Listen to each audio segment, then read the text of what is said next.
Muy buenas tardes, nuevamente estamos en la Yeshiva de Jar Eliyahu con Javier Jacob, estudiando con nuestros queridos alumnos y compartiendo nuestro estudio por idea e iniciativa de nuestros alumnos, para que también la gente del mundo de habla hispana pueda escuchar un poco de las enseñanzas que nosotros tenemos en nuestra Yeshiva. Paso a recordar que la persona que quiera participar de las clases de nuestra Yeshiva siempre es bienvenida. Seguimos estudiando el libro del Estado Judío de las Fuentes. Estamos en el capítulo número 9, página 71, y el capítulo empieza de la siguiente manera. ¿Es bueno a ojos de Dios que gente no observante se siente en Eretz Israel? ¿La tierra de Israel expulsa a los transgresores? ¿Por qué el sionismo los devuelve? ¿No es mejor que el transgresor se quede en el exterior y transgreda allí?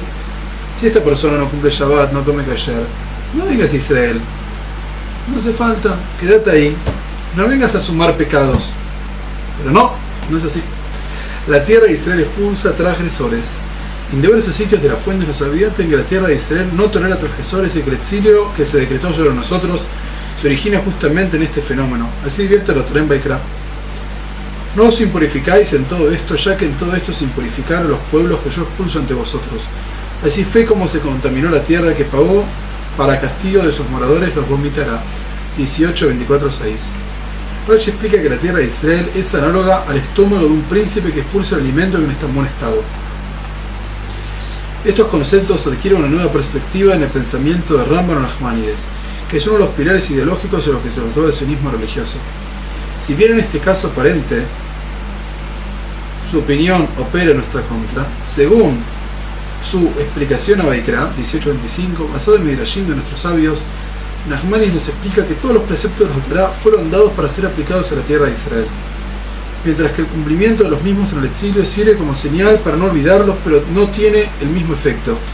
Por lo tanto, el cumplimiento tiene valor solo en Israel, y por ende es mejor comprar un etrog siempre en Israel que tener el mejor etrog en el extranjero, ya que solo aquí se cumple con la mitzvah, mientras que afuera solo se la recuerda. Por lo tanto, la recompensa es totalmente diferente. Esta idea naturalmente debería impulsar a los observantes a venir a vivir aquí, ya que la vida de preceptos afuera carece de sentido.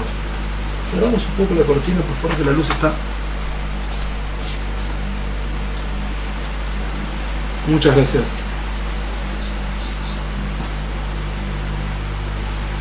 El problema radica en que si solo aquí los preceptos valen y tienen real recompensa, por lo tanto lo mismo ocurre con las transgresiones. En Eretz Israel son más graves y tienen un efecto más duro. A esto se refiere a la Torá con expulsar a los transgresores. En el palacio del rey, cualquier mala conducta es mucho más grave que en una provincia distante. Por lo tanto, ¿fue conveniente el ingreso al movimiento sionista que introdujo la cultura secular en Eretz Israel? ¿No deberíamos lamentar este fenómeno desde un punto de vista estrictamente toraní? ¿Podemos apoyar el sionismo laico, o mejor hubiese sido que no vengan nunca? Yo no entiendo cómo todavía no me preguntaron algo. Vamos a decir algo terrible, una declaración que vamos a decir dardo sobre esto. Acabamos de decir que las mitzvot fuera de Israel son un recuerdo de la Torá y no son un cumplimiento real. ¿Prestaron atención? No. ¿Qué dijimos? Vos. Que las mitzvot fuera de Israel son un recuerdo, y dentro de Israel son como un cumplimiento real, algo amití, algo verdadero, algo como diciendo... Perfecto, es así, muy buena explicación. Nosotros sabemos que la tierra de Israel, la Torá fue dada para hacer cumplir la tierra de Israel. No que Ilu, la Torá fue dada para cumplir la tierra de Israel. Fuera de Israel es un recuerdo, así opina el Ramban, el Nachmanides, y opinan muchos sabios de la Torá. No todos opinan igual, pero la gran mayoría de sabios de la Torá opinan de esta manera. Página 72. El profeta Irmiyahu se lamentaba hace miles de años respecto de que Dios trajo al pueblo de Israel a una tierra buena y a éste la impurificó con sus acciones. ¿No es válida esta queja hoy en día respecto del sionismo secular? ¿Quién tiene permitido hacer alea? En el libro Sefer Atashbet Zakatan, escrito hace 750 años por Rabbi Shimon ben Tzadok, alumno del Aram de Rothenburg,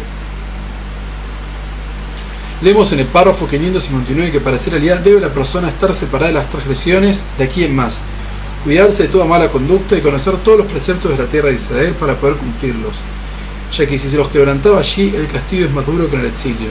Pues los ojos de Hashem vigilan constantemente su tierra, y no es lo mismo revelarse en el palacio del rey que fuera de este. Esta es la razón por la cual, desde la destrucción de Beit HaMikdash, ningún poder extranjero logró permanecer prolongadamente en Israel. Al pecar, la tierra los expulsó uno tras otro, y aquellos que quieren ir a Israel para conducirlo ligeramente los instó: ¿quién pidió de vosotros que mancilléis mi morada? Pero quien procura sentarse para cumplir con todos los preceptos, no hay límite a su recompensa. Esto es uno de los argumentos centrales de quienes se oponen al sionismo por considerar un movimiento que llena el país de gente transgresora, y por otra parte están los observantes que arguyen no estar aún suficiente preparados a lo espiritual para la aliyá. Entonces, de todos lados la gente no puede ser aliyá, o porque no está en condiciones espirituales de un lado o del otro, pero esto es una postura. Vamos a ver qué dice el libro. Fuentes aparentemente contradictorias. Hasta aquí presentamos fuentes aparentemente determinantes respecto de que Hashem prefiere que los transgresores no se asienten en Eretz Israel. Empero en la literatura de nuestros sabios encontramos otras voces. Por ejemplo, en una compilación de Midrash clásico llamado Yalkut Shimon y Neijá, párrafo 1038, encontramos la siguiente analogía. Dijo Rab Hía: esto se compara con un rey que va a las termas de Hamat HaGader y lleva consigo a sus hijos. Una vez estos se portaron mal, el rey se enfureció y prometió no atraerlos más. Luego, al ir solo, se acordaba de ellos y lloraba: ojalá mis hijos estuviesen aquí conmigo, a pesar de que se portan mal. Sobre eso está escrito: que me diese en el desierto un albergue para huéspedes, dijo Kadosh Baruj Hu. Ojalá mis hijos estuviesen aquí conmigo como lo hicieron en el desierto, a pesar de que se quejaban contra mí. Y de acuerdo a esta idea, sobre el versículo, el pueblo de Israel se sentó sobre su tierra y la purificó, dijo Hashem: ojalá mis hijos estuviesen en mi tierra, a pesar de que la impurifican. Este Midrash nos trae la idea opuesta a la inicial. El pueblo de Israel es el pueblo de Dios y quiere a sus hijos cerca suyo, a pesar de que no se comporten debidamente, y por efecto de este gran amor, si ellos se arrepienten, el portón de retorno estará siempre abierto. Omri y Ahab, página 74, 74. Encontramos otras fuentes en las cuales vemos que Hashem ve de buena manera toda construcción en Eretz Israel, aunque no sea llevada a cabo por gente de reputación intachable. En el Masejet de Sanedrín del Talmud Babli 102 Amud Bet se habla sobre los reyes de Omri y Ahab. Rabbi Yohanan sostiene que merecieron una larga dinastía en mérito de haber construido una ciudad de Eretz Israel, como aclaramos en el capítulo 2, ¿se acuerdan? Dijo Rabbi Yohanan: ¿por cuál mérito mereció reinar Omri? Por haber construido una ciudad en Eretz Israel, dijo Eliyahu. Una vez estaba sentado en el Beit HaMikdash de Jerusalén en presencia de los sabios y les dije: ¿qué tiene de especial Ahab, hijo de Omri, que logró elegir una dinastía de 3 reyes mientras que los anteriores no? Me dijeron: no sabemos. Les dije: por haber construido una ciudad en Israel, pues él pensó en Jerusalén, que quede para Yehud y Shombrón, la que construyó, que quede para los reyes de Israel. Beit Yalkut Shimoni, Reyes 1, párrafo 207, y Tana de Eliyahu, capítulo 10. Omri fue un rey que no se condujo de acuerdo a la Torá. La razón de la construcción de Shombrón fue para quitarle centralidad a Jerusalén. Sobre las puertas de la ciudad de su hijo, Ahab colocó una inscripción que rezaba: Ahab reniega de Dios de Israel y por lo tanto no tiene esta heredad, y a pesar de todo el mérito de la construcción no lo pierde y le fue de utilidad. La aliyá de Ezer y Nehemia, como hablamos varias veces. ¿Se acuerdan quiénes eran Ezer y Nehemia? ¿Se acuerdan de ellos? ¿Se acuerdan o no? Ezer y Nehemia fueron los que volvieron en la Kufa del segundo Beit HaMikdash, del Galut Babel, y construyeron el segundo Beit HaMikdash. Muy bien. Fue cuando vino la clase más baja de Babel, no Muy vinieron bien. todos los estudiosos de la Torah, sino la clase más baja, y y construyeron el nuevo Beit HaMikdash, que después va a durar unos 400 años más hasta... Bajo Toyota, muy bien. Para La aliyá de Ezer y Nehemia. Un ejemplo interesante con implicancias prácticas para nuestra generación es el de retorno a Sion de Ezer y Nehemia, junto con una masa de judíos de diverso tipo. ¿Eran acaso estos los justos de su generación? La Gemara de Kiddushim 69 Mudalef nos relata que 10 tipos de judíos retornaron junto a Ezer. Entre ellos, bastardos, hijos de Juanín con divorciadas, esclavos liberados, etc. Muchos de ellos, incluidos los hijos del sumo sacerdote y miembros de la dirigencia, habían desposado mujeres no judías.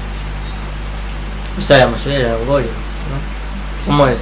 Ellos no se habían oído los preceptos de la construcción de la Sukkah y las 4 especies de Sukkot. Transgredían públicamente el Shabbat y lo transformaron en el día del mercado de Jerusalén. Nehemia tuvo que luchar incondenadamente para revertir esta costumbre, y cuando este viajó por un tiempo, los judíos le adjudicaron a un sacerdote samaritano un lujoso despacho en el Beit HaMikdash. Imagínense. El Talmud, en el Tratado de Kiddushin, nos agrega más descripciones de la conducta de esta generación.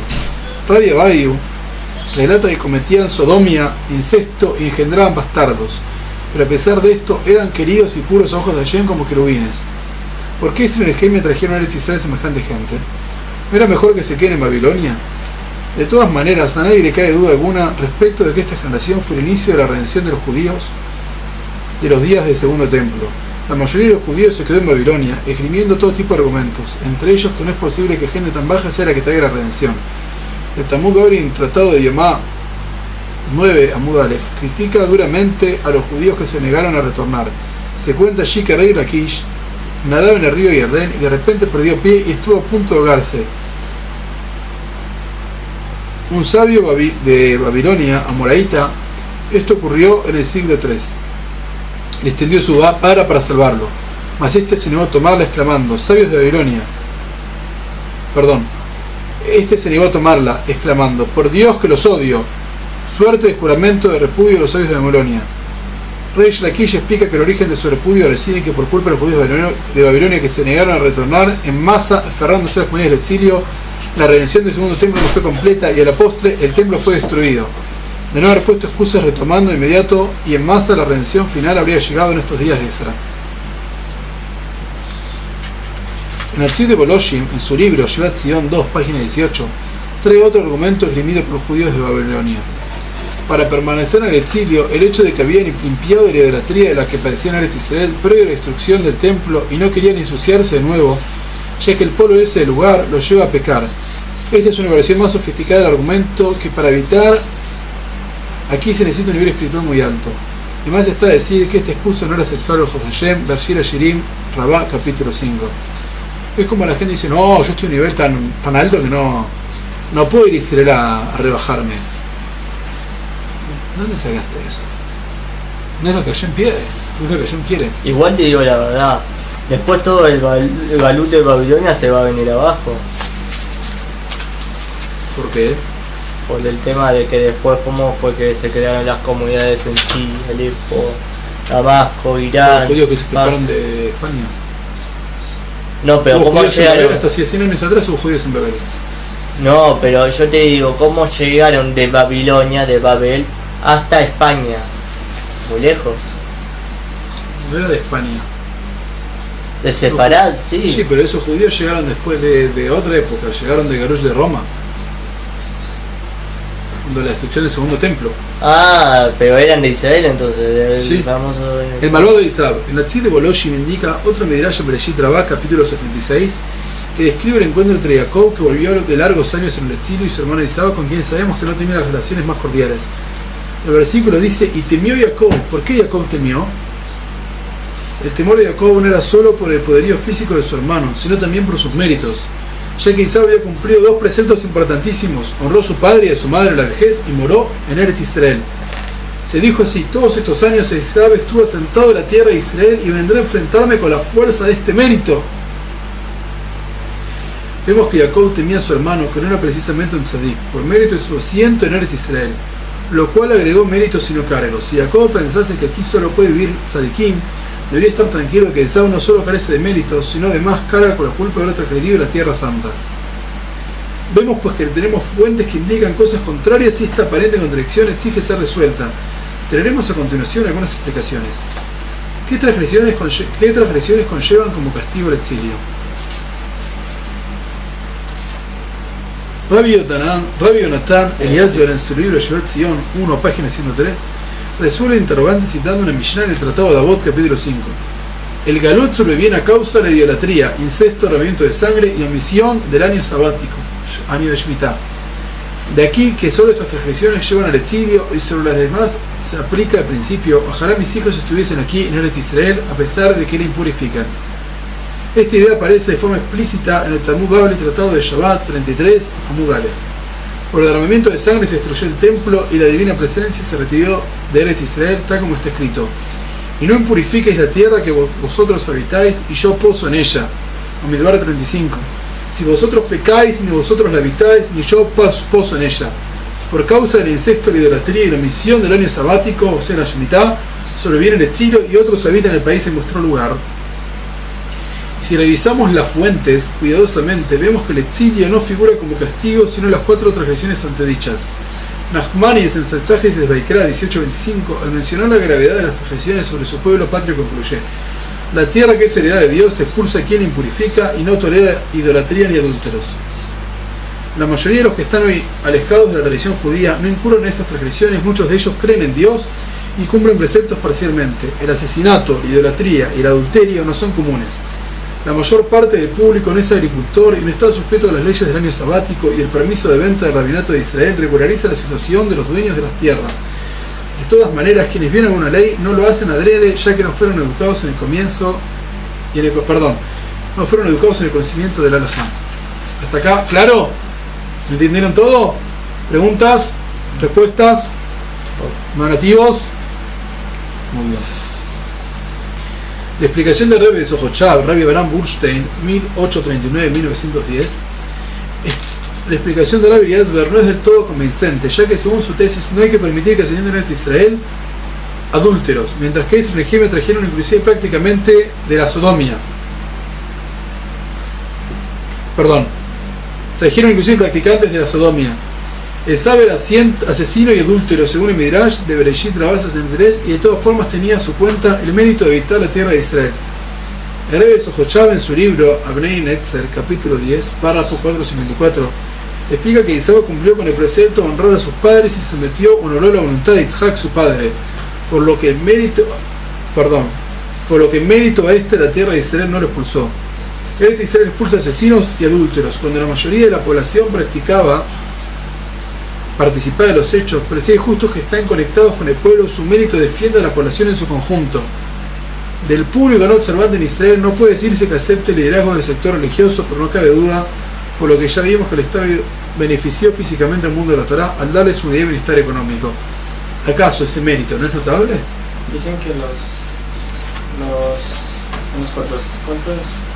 en el exilio que hubo en Israel, sí, cuando el pueblo estuvo a esclavitud en ese tiempo, que no se guardó supuestamente el año de Shemitah, es una idea. Dicen que en esos 400 años hubo 6 años de Shemitah, o 7 años de Shemitah, y más 2 años de jubileo. Entonces todos suman 70 años. ¿Por qué son 70 años? Y 70 años son los 70 años del exilio de Babilonia. Algo así había escuchado la otra vez. Así es.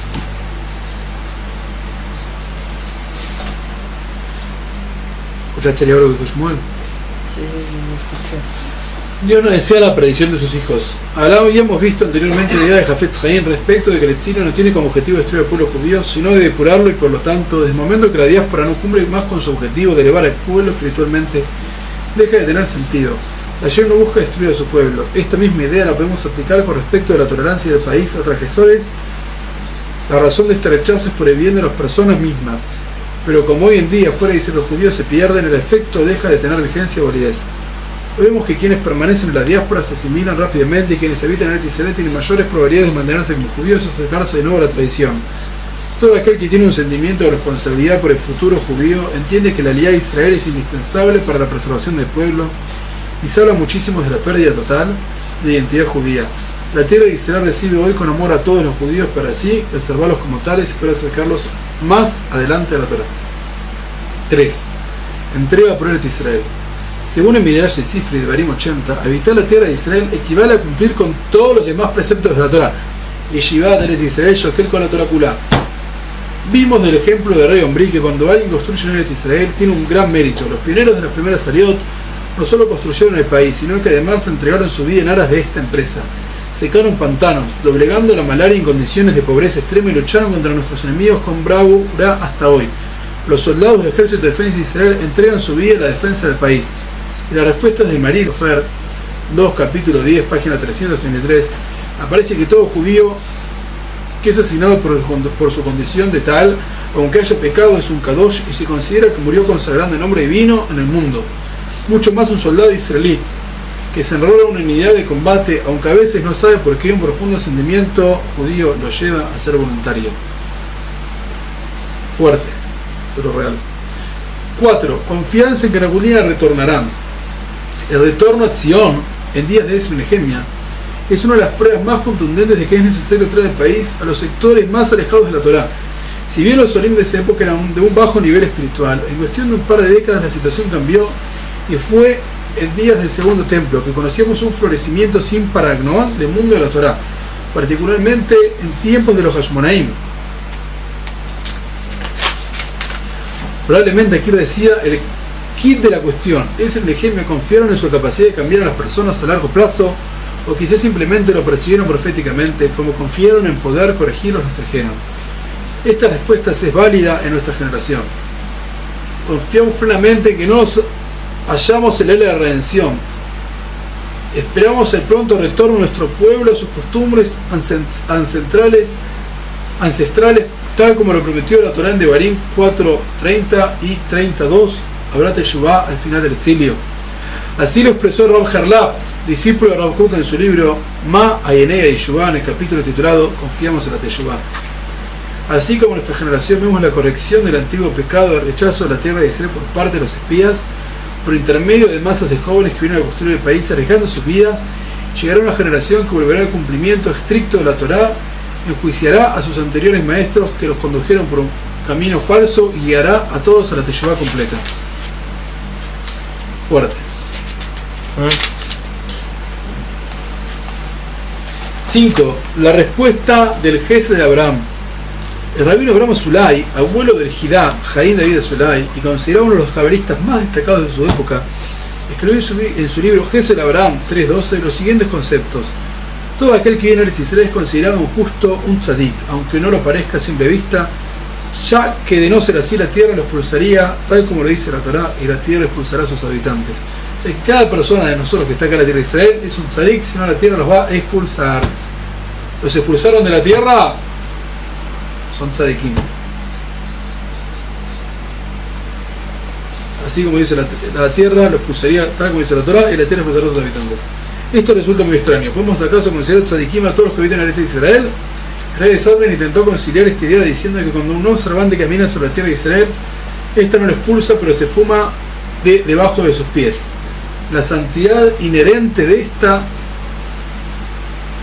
allí donde camina un laico, es el extranjero, y hasta que no se retira no vuelve a ser ese sitio a nivel de tierra santa. No voy a decir nada acerca de Rebbe Sadman, pero creo que se explica solo que este argumento no es válido. Argumento sumamente complicado. El significado simple de Gesed de Abraham parece ser mucho más profundo. Pensar, es como el chiste del religioso que está en la calle y encuentra una billetera llena de plata. Atrás es Shabbat, adelante es Shabbat, a la derecha es Shabbat, a la izquierda es Shabbat, pero donde encontró la plata un milagro y era domingo y se pudo llevar la plata. Estoy Israel, pero donde pisa la persona transgresora, esa parte no es Israel. No me cierra. La sentencia de Hashem. Una de las creencias erróneas más arraigadas en el público habla de que en el día del juicio Hashem recompensa más a quienes tiene más mitzvot en su haber. Más asiduamente puso tefilim, estudio, más hojas de quemará, nada más lejos de la verdad. Hashem no puede juzgar con justicia a gente diferente con la misma vara. Es como poner a correr a dos personas de diferente comprensión física en la misma carrera. Un inválido con un atleta y premiar al vencedor. ¿Es acaso justo? Por esto hay dos criterios básicos en la sentencia celestial para cada individuo. Primeramente, si ascendió o se superó peldaño por peldaño, paso a paso. En segundo lugar, si realizó su potencial, si fue quien pudo ser. ¿Preguntas? ¿Claro? Perfecto. Ascenso, escalera por escalera, escalón por escalón. En camino hacia Hashem lo podemos comparar a una escalera con numerosos peldaños. Cada individuo nace en otro nivel. Algunos reciben una excelente educación, otros crecen en familias asimiladas Por eso, la pregunta no es en qué sitio de la escalera alguien se encuentra, sino cuántos peldaños logró escalar por propio mérito. Un transgresor de Shabbat puede ser más querido a Hashem que un rabbi importante, ya que él primero proviene de un hogar donde recibió poca educación, mientras que Rab provino de un hogar toraní. Puede que no se cuide lo suficiente en temas financieros o no cuide su boca al hablar. Es lo que estuvimos hablando con Shumo el otro día. Y también con Eliyahu varias veces. El transgresor de Shabbat, a pesar de la presión social a la que está sometido, cuida comer solo carne kasher. Y por ende sus esfuerzos y sus méritos son mayores. Hashem, cuando juzga, toma en cuenta todos los factores, origen, maestros, etc. Cuando alguien se mejora un poquito en algo que le cuesta de sobremanera, esto vale más que grandes avances en aquellos para los que tienen facilidad natural. Nosotros sabemos que la recompensa por cada precepto no es idéntica, habiendo algunos más importantes o generales que otros, desconociendo nosotros cómo se computa cada mérito. Efectivación de potencial. Según este criterio, una persona es valorada por Hashem en la medida que enfatiza un alto porcentaje de potencial con el que vino al mundo. De esta manera, una persona puede ser considerada un gran tzadik en su medio social inmediato. A ojos de Hashem no lo es, ya que proveniendo de donde proviene y poseyendo las cualidades innatas que posee, debería haber llegado mucho más lejos. Por otra parte, un judío simple que trabaja duro para mantener a su familia y de la noche cansado de la jornada laboral va a estudiar a Beit Knesset y no pierde ni una clase. ¿Caben dudas de quién es más querido a los ojos de Hashem? La sentencia divina es mucho más profunda. Solo el Eterno puede saber a qué dificultades debió enfrentarse cada persona en el camino de la superación, qué oportunidades tuvo, si las aprovechó o no. Para ir resumiendo. Quien profundice en estos criterios verá que es imposible intentar descifrar los caminos de Hashem, inmediatamente verá imbuirse de una gran humildad y no se apresurará a prejuzgar personas como justas o transgresoras. Respecto a Rabban Yohanan ben Zakkai, nos cuenta el Talmud, Sukkah 28 Amud Aleph, que estudió toda la Torah en su mayor completitud, Torah escrita y oral, Alajot y relatos de Agadá, su parte esotérica, Mendelas esotérica, y sin embargo próximo a su muerte lloraba amargamente, pues no estaba seguro de que ser meritorio de acceder al mundo venidero. No se trata de falsa modestia, se trata de un grande de la Torah que sabe que la medida que Hashem no es la de los hombres, profusión de conocimiento no es necesariamente virtud. Vamos a continuar la segunda parte de este capítulo en unos minutos. Muchas gracias. Que rece Pentacas. El Talmud Yerushalmi, capítulo 1, alajá 4, relata sobre un año de sequía que acaeció en días de Rabbi Abau. Durante esta catástrofe, los rezos de ninguno de los sabios surtió efecto y la situación era cada día más desesperante. Una noche le dijeron al cielo, una noche le dijeron del cielo, en sueños a Rabbi Abau, que Pentacas, en griego 5 males, debía rezar. Este judío se llamaba así, pues todos los días transgredía 5 preceptos, dado que dirigía un prostíbulo. Alquilaba rameras, arreglaba la sala para el show, arreglaba las ropas, bailaba delante del público y tocaba allí música. He aquí que Pentacas se leyó y se vio. Al ver esto, Rabbi Abau averiguó más sobre la vida de este, ya que quería encontrar qué acción lo hacía especialmente querido ante Dios. Descubrió que en una oportunidad vendió su cama para ayudar económicamente a una mujer y así evitó que esta incurra a la prostitución. Al ver que se salvaron en su mérito, la gente aprendió a no prejuzgar y lo tomaron como ejemplo de persona que evitó que mujeres judías adquirieran malos hábitos. ¿Quién es malvado? De esta manera podemos entender las palabras de Gesed Abraham. Si vamos a buscar méritos de la conducta de quienes hoy están alejados de la tradición, encontraremos muchos sin lugar a duda. Por lo tanto, es posible que todo aquel que habita en Eretz Israel sea un tzadik. Si bien exteriormente puede parecer que no, ¿acaso nosotros podemos juzgar certeramente a las personas? ¿Saber cuál es su verdadera naturaleza? Nosotros somos lo exterior y nuestro intelecto es más que limitado. La sentencia de Hashem es diferente. Por lo tanto, carece de sentido la pregunta de si es correcto que vengan no observantes a sentarse en la tierra de Israel. Pues ¿quién puede saber a ciencia cierta el talante de cada persona? Es posible que un judío observante vio bien el exilio porque la tierra de Israel lo expulsó. Todo este tema entra en la categoría de lo que nuestros sabios llamaron ¿para qué entrometerse en las cuentas de Dios? Si esta idea de la prohibición de la aliada de los malvados figurase en el alajá, habría quizás lugar a un estudio más puntilloso de la cuestión, pero se trata de las cuentas celestiales y no tenemos mucho por opinar al respecto. ¿Preguntas? La cuenta lágica. La cuenta que nos obliga o compromete es otra. Así como es nuestro deber tratar de influir en un yehudí menos observante para que circuncida a su hijo, pues esta mitzvah puede influirle para bien a largo plazo al infundir de mayor pureza o santidad. Asimismo debemos intentar acercar a todos los judíos que podamos para cumplir con el precepto de vivir en Eretz Israel. Dios mediante la santidad del país le influenciará para bien. La alianza con seguridad aumenta con el yehudí las probabilidades de matrimonio endogámico y que retorne a las fuentes en algún momento. Es nuestro deber condenar o combatir las malas acciones, pero no a las personas. Quien comete una mala acción no es necesariamente malvado. Todos nos equivocamos continuamente y no por eso nos transformamos en éticamente deleznables. Es pues nuestro deber identificar las cosas buenas de cada persona en el pueblo de Israel y respetarlas en función de estas. ¿Por qué la redención llega por intermedio del público no observante?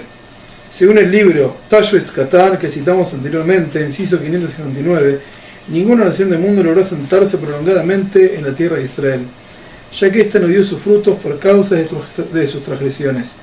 La tierra de Israel expulsa transgresores al punto que tampoco los gentiles pecadores logran asentarse en ella. Esta es la razón por la cual la tierra de Israel se encuentra hoy desierta y no es dable encontrar en ella ciudades amuralladas y populosas como los demás países.